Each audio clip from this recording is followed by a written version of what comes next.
The $50 sabotage deal.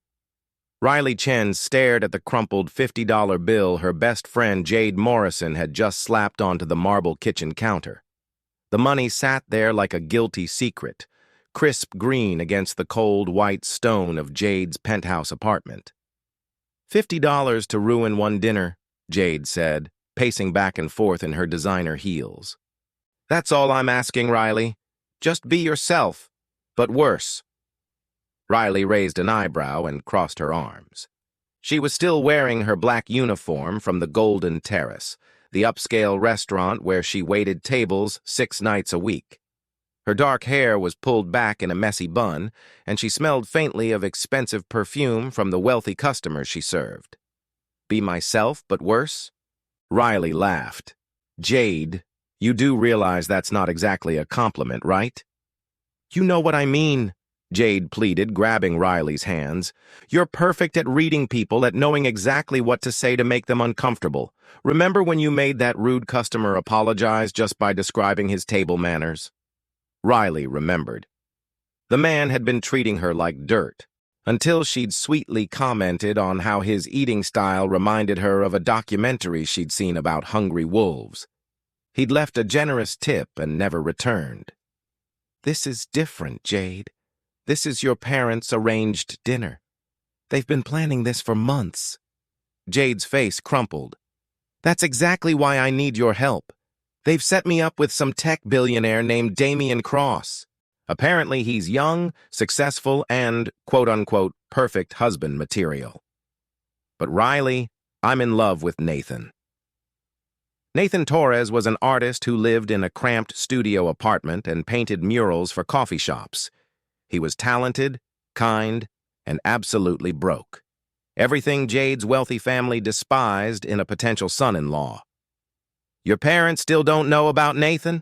How can I tell them? They'd cut me off completely, and then what would happen to Nathan's art studio?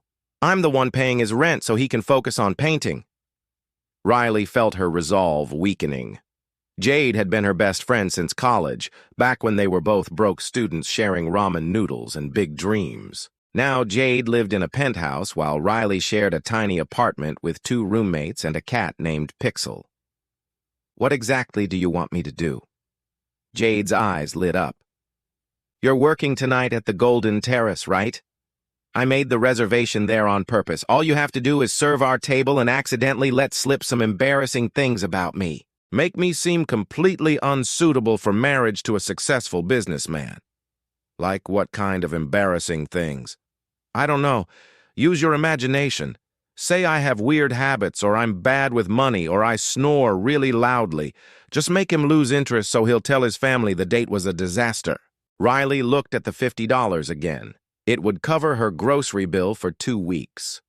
Her latest paycheck had gone straight to her mother's medical bills, leaving her surviving on instant noodles and whatever free food she could get from the restaurant. Fine, she said, pocketing the money. But you owe me more than cash for this. You owe me a full explanation to your parents about why you're really not ready for marriage. Deal, Jade said quickly. The reservation is at 8 o'clock, table 12 in the corner section. You'll recognize him easily. My mother showed me his photo. Tall, dark hair, expensive suit, probably looking like he owns the world. 3 hours later, Riley was tying her apron and checking her section assignments. Table 12 was indeed in her area, tucked away in the restaurant's most romantic corner. The lighting was soft, the view of the city spectacular, and the table setting perfect for an intimate conversation. At exactly 8 o'clock, Jade arrived looking stunning in a navy blue dress that probably cost more than Riley's monthly rent. She was accompanied by a man who definitely fit the description of someone who owned the world. Damian Cross was tall, probably 6'2", with dark hair that looked professionally styled, even though he'd clearly run his fingers through it.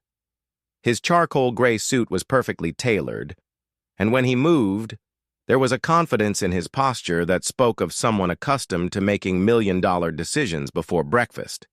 But what surprised Riley was his smile.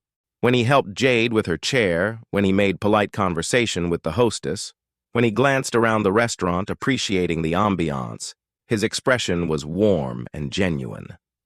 Not the cold, calculating look she'd expected from a ruthless business mogul. Riley took a deep breath, grabbed her notepad, and approached their table with her game face on. "Good evening," she said brightly. "I'm Riley, and I'll be taking care of you tonight. Can I start you off with something to drink?" Jade gave her a meaningful look. This was it. Time to start the sabotage. "I'll have the house white wine," Jade said sweetly. "And for you, sir?" Riley asked Damien. "Surprise me," he said, looking directly at her with curious dark eyes. "What would you recommend?" This was her opening. Riley smiled her most mischievous smile. "Well, that depends. Are you the adventurous type, or do you prefer playing it safe? Because I have some thoughts about what might pair well with your evening, especially considering what I know about your dinner companion here." Jade's eyes widened in warning, but Riley was just getting started. The $50 in her pocket felt like a green light to cause some perfectly calculated chaos.